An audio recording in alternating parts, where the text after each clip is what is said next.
This is Anarchast.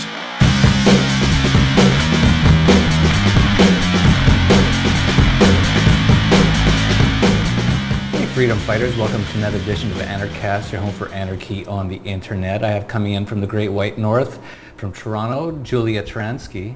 And before I actually normally start with a question how you became an anarchist, and I still will do that, but I'd like to show a video of her that I just saw today that I thought was just great. And we'll talk about this video later too, but I think this will give you an idea of the kind of person she is or what she's talking about. And so we're going to show this video and then we'll come back and ask her how she became an anarchist. I'm only a young girl and I know little of the ways of guns, but I know that everybody should own one. Imagine someone's breaking into your home. Instead of letting them take the things you worked hard for, instead of hiding and hoping they won't find you, instead of them finding you, hurting you, raping you, or killing you, and instead of praying the police get there in time, give them this visual. This might just inspire them to leave you alone. After all, assholes have some of the strongest instincts of self-preservation. You have rights, and those are great on paper, but guess what? You don't want to hope that they're later enforced in court. You want their spirit to protect you in the moment. Guns literally even the playing field. Guns are equal rights, and that's a beautiful thing. So as you can see, very interesting person, and I really am enjoying a lot of these anarchist women getting out there now. We're going to talk about that a little later. Before we get into that though, I want to ask you, Julia, how did you become an anarchist? Well, I'm from the former Soviet Union, and my father was one of the first people to actually start his own business after the collapse. And then with that money, we got to move to a country that's better. And I guess that was the seeding factor, because he's never wanted to work for anyone else. And it's this kind of internal individualism that I get from him. And then I read Ayn Rand and started watching Penn and Teller's bullshit and progressed to, you know, liking Ron Paul. And it was a very normal and natural path to libertarianism. And then just recently, I became an anarchist. And that happened because I realized that chaos begets freedom. And I use the word chaos in the sense like the antithesis of a ruling power or an elite class system. So just to clarify. And yeah, that's it. Wow, that's great. And I know we have so many connections. We'll talk about that. I know you do a Liberty Conference, or you're involved in one in Toronto that you had Cody Wilson, who was a past Anarchast guest on. You were involved with my friend Redmond Weisenberger, who was also a past Anarchast guest, and he also is managing editor of The Dollar Vigilante. But what you just said there is really interesting to me. So you were living in the Soviet Union during the collapse, and then your father started up a business after that and did quite well. I'd like to hear more details on that. Sure. I was just born just before that, so I can just qualify myself as from the former Soviet Union. But yeah, my father, he started I guess a meat business. So he would make very high quality meats, and he was one of the first generation of people to have their own business after you were allowed to, basically. And he'd bring, you know, the wood from up north, and he just really good stuff, right? And we started to expand.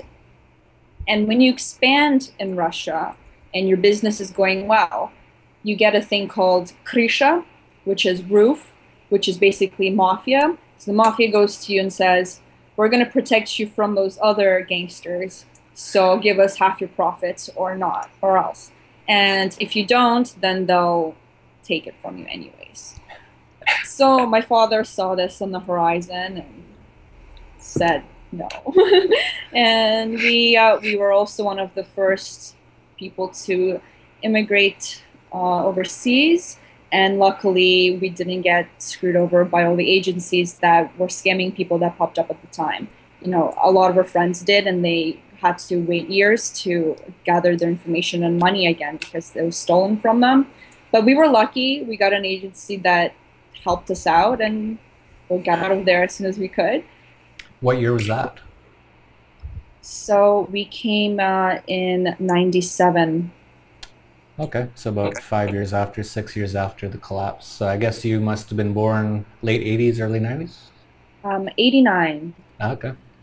Yeah. Very interesting. And you brought up Ayn Rand. Reading her, I'm sure you must have known that she came from the Soviet Union. Did you feel any did you, when you're reading her or learning it from her, did that have anything to do with your attachment to it? I definitely could very much relate to her, not from a personal level, as I was a very young kid in Russia, but from my parents' history and my grandparents' history and my father's father, actually. He was the director of a plant, and there was an incident where his brother basically kidnapped my grandfather so his son was kidnapped from him by his own family member and put up for ransom. So he stole money from the factory he was working at, which was the government. And then on his way to go get his son, he was hit over the head and his money was stolen from him. And then he had to very quickly run away to America, which he successfully did. And apparently he married some heiress and all this. And it's just like, I dig deep. The deeper and deeper I dig into my history, it just gets crazier. And the funny part about that story is his wife, who never saw him again, she ended up marrying the KGB officer that was in charge of her ex-husband's file.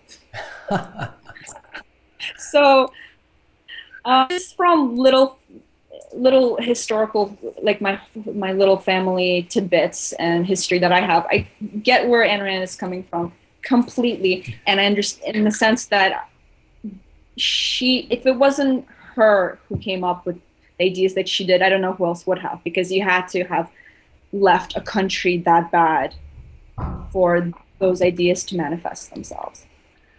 Very interesting. I've never heard this point of view before, and I'm very interested about it. I watch a lot of videos on the internet, and some of them are from Russia, and it seems like a crazy place. Like, it seems like a lot of, like, I don't mean, obviously, not every Russian's crazy, but like, I see the craziest things in Russia. Have you seen some of those videos, or do you have any personal experience about the culture there? Oh yeah. I still have to experience them day to day here. My parents actually own a Russian restaurant and banya, like Russian bathhouse and restaurant. So we get a lot of people that have just recently come to Canada from Russia, and we get very interesting stories. And one of my mom's good friends now, she used to work for a channel there, and the channel was literally called like no politic news, or this pop news only. The channel's role was to report on things that weren't political, okay? And they would get calls on a weekly basis saying that they have to plug in footage of Putin doing stuff and footage of Russian officials doing this, and it was just so, like, it's very Soviet still in that sense, because they just, you make a call and you make somebody do whatever you want, no matter how silly it is. So we get stories like that all the time. And we just went back to Russia last year, and we went to Abkhazia, and drove through there and walked on the beach there, and it's all war torn, and that was an interesting experience. And I don't know, we went to St. Petersburg, and that, people don't understand how different St. Petersburg is to Moscow. Like, I find Moscow to be incredibly false and caked up, like, and insincere. And then you go to St. Petersburg, which is incredibly European and progressing towards, something that's not of Soviet mentality. So yeah. I guess my point is, the mentality in Russia is still very Soviet. Very interesting. Yeah, I've only been to Moscow, and I so regret. I was in Helsinki, and actually, this was about 2006, and I had just met this beautiful Estonian girl, and she was going to St. Petersburg, and she told me to meet her there. And I was in Helsinki. It would have been very easy for me to go, and I forget what exactly happened, but I didn't go.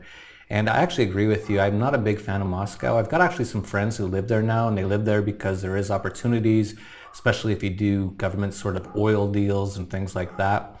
But yeah, I didn't enjoy Moscow all that much, really. But I really am sad I missed out on St. Petersburg. I'm definitely going to have to get there at some point. And actually, I have some friends who live there, so I'll definitely pop over at some point. A So personal you, favorite to me. Visit St. Peter, please. yeah, that's what I keep hearing. I am so sad I never went. Um, so now you're in Toronto, and you're working with this. Tell us about this conference, Liberty Now. Yeah, so Liberty Now, we've done our second year, uh, and it's a different day every year, and you can join the Facebook group, and we have a website, Liberty Now. So, and basically, we try to get speakers that are relevant to what we want to discuss at the conference, and we discuss a very wide range of topics, anything that has to do with liberty or personal freedoms and economic freedoms, and it's different every year. And I think its role right now, its role has been, because it's small, has been to just get like-minded people together. But I really hope it grows into something that's more oriented towards inspiring students that don't have a political view or a personal philosophical view to think about these kind of ideas. Because I think that's the trickle down effect, and that's what our priority should be. Absolutely, and that's why when I saw your video, I was so excited about it because I just had on Josie the Outlaw, and she is a young female anarchist. Excuse me, I have to sneeze here. Hang on. We're gonna have to edit this out.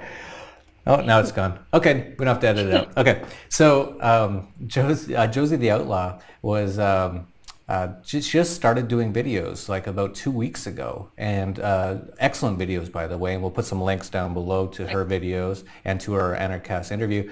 But what I've really started to realize, another person too, another past Anarchast guest, is Amanda Billy Rock, and she does similar things, and she gets a lot of views. And then I just found out about your video today, the one that we played earlier, and it's already got a lot of views. And so what I'm starting to realize here is that the more cute girls that start talking about anarchy, the more that we can spread this word. I think it's It's a great. conspiracy. We all sat down together.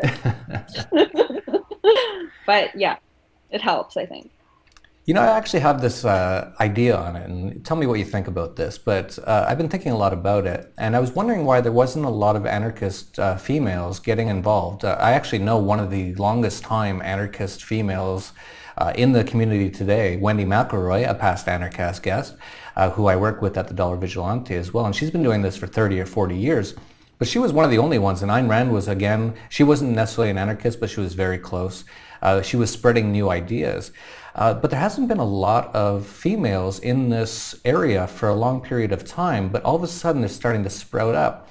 And my theory is that females in general, and of course there's always exceptions, are genetically a little bit slower to really push new ideas.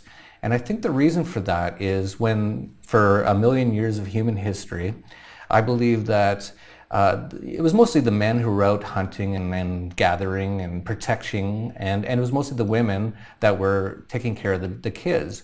And because of that, I think it sort of almost got into the genetics a little bit, that they didn't want to rock the boat too much, because when, 10,000 years ago or 100,000 years ago, if you're in a tribe and you rock the boat, the tribe will probably kill you all, and that's not what the women wanted. They wanted to take care of their children. So my idea is, or my thought is, that women are a little slower than men at really getting into an idea and promoting it.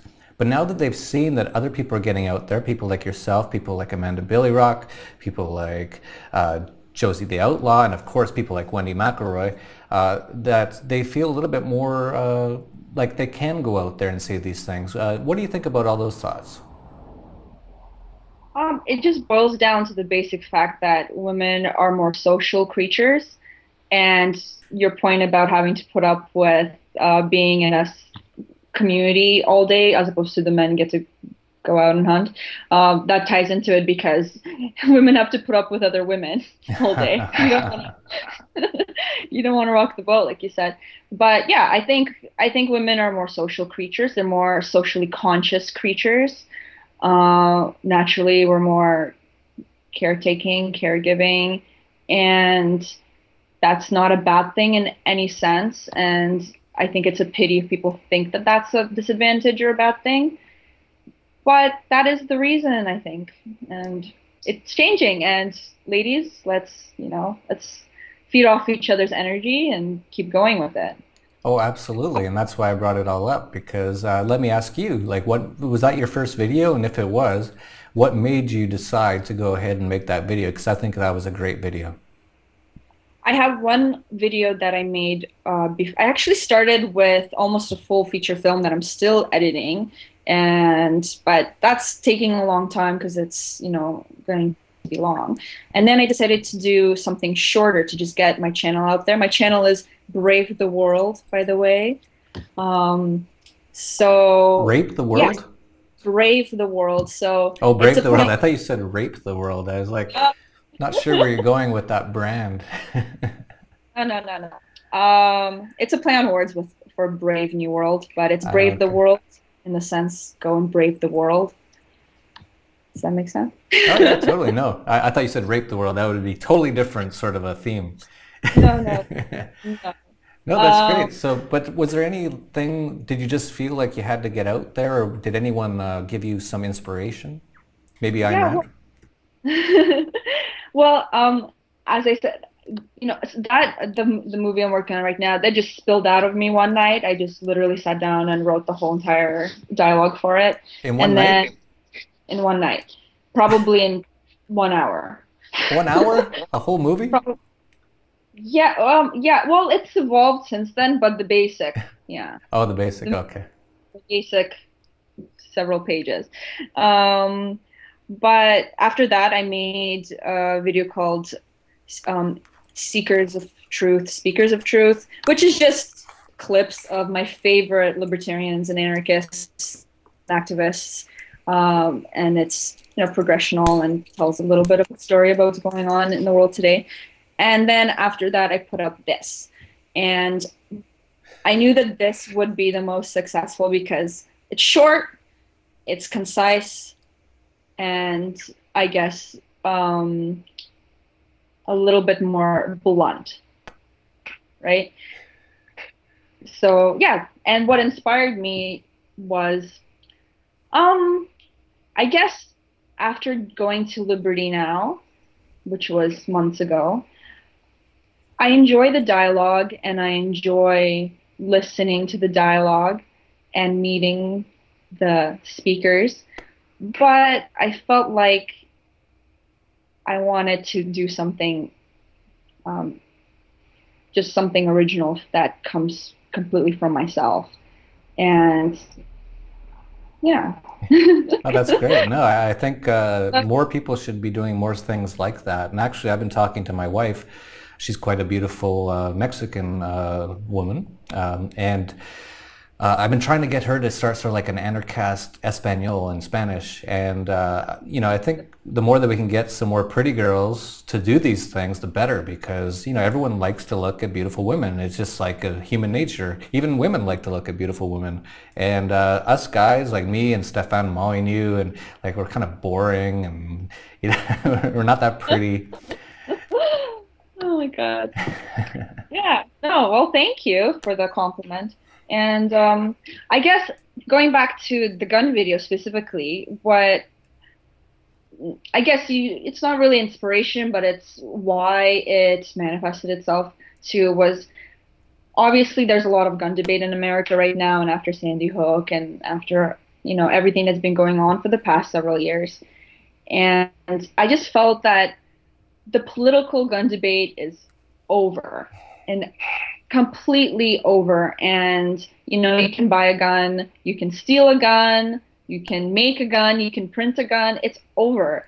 So that's why I wrote what I wrote under the video as well. It's not about gun rights anymore. It's about owning yourself and owning your own body and protecting that body, and that's inherent, and that's the only valuable argument to me that's left.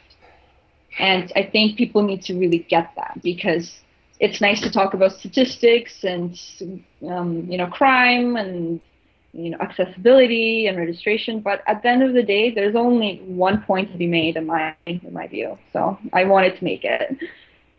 Yeah, no, I totally agree.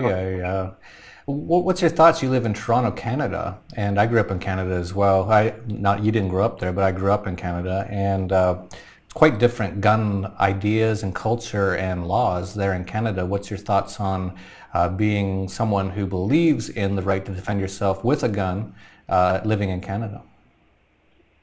I think that's only true for Toronto and maybe Vancouver and Montreal, like the bigger cities.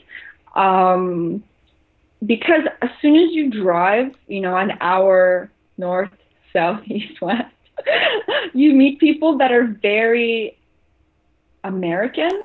Does that make sense? I drive to a gun club that I shoot at, and the people there have completely different opinions and views than the people I meet in the city day to day. And people forget that Canada is a huge place, and although we're congealed and on the border of America and in those few big cities, the rest of us are spread out, and a lot of us hunt and a lot of us own firearms. And it's unfortunate that the laws don't match that, because the biggest problem we have as Canadians is the right to self-defense with a gun, and there is countless and countless heartbreaking stories of innocent people going to jail or being bankrupt because they practice self-defense and they didn't even hurt anybody. Like, there was a case of a man who woke up to some teenagers firebombing his basement with Molotovs, and he had his gun properly stored. He got the key, took the gun out, ran outside and fired 2 warning shots in the sky. The kids ran away. His house burned halfway and then the cops got there. And I think I don't know how long his trials were, but they basically bankrupted him because the government said he shouldn't have had the time to take out his firearm and fire warning shots. So it must have been improperly stored. And that's just unfathomable injustice to me. And hearing these stories day to day in Canada makes me really ashamed to be a citizen here. Yeah, no, I agree. And actually you brought up a lot of great points. And I definitely agree that actually that's horrible. I never heard that story. They said he couldn't have possibly had it properly stored. Who cares? These people were firebombing his house. He's protecting himself and maybe his family or maybe his dogs or his friends. Who cares? It's his house. But on the other side, I actually talked to Redmond Weisenberger, who you know quite well, I believe, and he tells me that Canada, same as what you told me, that I think he told me that on a percentage basis, Canadians own about the same amount of guns as Americans. It's really just outside of the major cities. Inside the major cities, it's different, which is unfortunate because, of course, that's where a lot of the crime happens. And, of course, that's the reason the crime happens is because no one can protect themselves. But yeah, it is a big country, and there is a lot of people who own guns and who believe they should be allowed to own guns, obviously. And so yeah, that's a very interesting point. So that brings up a little bit of a segue. So do you write or edit at the Ludwig van Mises Institute of Canada? I have, I think, 4 articles that I've written, 3 or 4. It was last year, and I haven't written more. I should, but I guess I'm trying to go on to another medium. No, that's great. Actually, I think that's the medium that works the best nowadays is video, especially if you're attractive. And but Redmond, for people who don't know, we'll have all the links below. Redmond Weisenberger, he was on Anarchast. He was one of the first guests on Anarchast, and actually that was the first day I met him. And now we work together at the dollarvigilante.com, and he started up Ludwig von Mises Institute of Canada, which is doing very well from what I can tell. They just brought on Eric Sprott and a few other people as directors. And so that's great stuff. That was my doing, I like to tell him, because I'm the one who met him and took his card and passed it along. Oh, wow, that's great. It wasn't really my doing, but I like to think so. Well, that's great. You were involved in that because, you know, Eric Sprott, I believe, is a billionaire in Canada. He's a huge precious metals, mostly silver bug. And the fact that he would come on a Austrian economics institution board really helps our interest a lot because, of course, Austrian economics is really anarchist economics. Oh, yeah. Yeah, it's an exciting time for our whole little community in Toronto that promotes economic freedoms, and we're more than thrilled to have him on board because he can open up a lot of doors. Yeah, it's awesome. And I think you brought on Walter Block recently too. Yep. Yeah, he's another past Anarchast guest. I know most of the anarchists. It's kind of a small world. Yeah, no, I'm starting to realize that. I've been in contact with some people that I never fathomed I'd be in contact with, all in a matter of a couple of days and a short, to the point gun video. Yeah, and I'm sure you're going to see a lot more. We're definitely going to put a link to that down below, and please share it. I don't know if you have anything you wanted to talk about otherwise, Julia, but if you don't, let us know where your YouTube channel is, anywhere else people can get your content. And if you do want to talk about anything else, please, the floor is yours. That's about it. I have a website, bravetheworld.com, and then you can find me on YouTube, Brave the World, and subscribe. I will be putting out more content. It's not going to be incredibly heavy on the politics. I think it's going to be more philosophical and more maybe social issues being tied into anarchist theory and et cetera, et cetera. I don't want to give too much away, but I hope you enjoy it when I do produce it. Yeah. No, I'm sure we will. And so thank you very much, Julia Tourianski, coming in from Toronto, anarchist and Austrian economics and a philosopher. And so, and to all the girls out there, all the ladies, all the females, get out there on YouTube. We need all your support. A lot of people like to just look at pretty girls, and then if you say something smart, all of a sudden they have to listen. So it's a great trap to get them in. And I'm not saying that's all you are, by the way, Julia. You're just pretty. I'm just saying that that's a great marketing tool, and we can use all the help we can get to get the word out there. So that's it for Anarchast, your home for anarchy on the internet. Peace, love, and anarchy. This is Anarchast.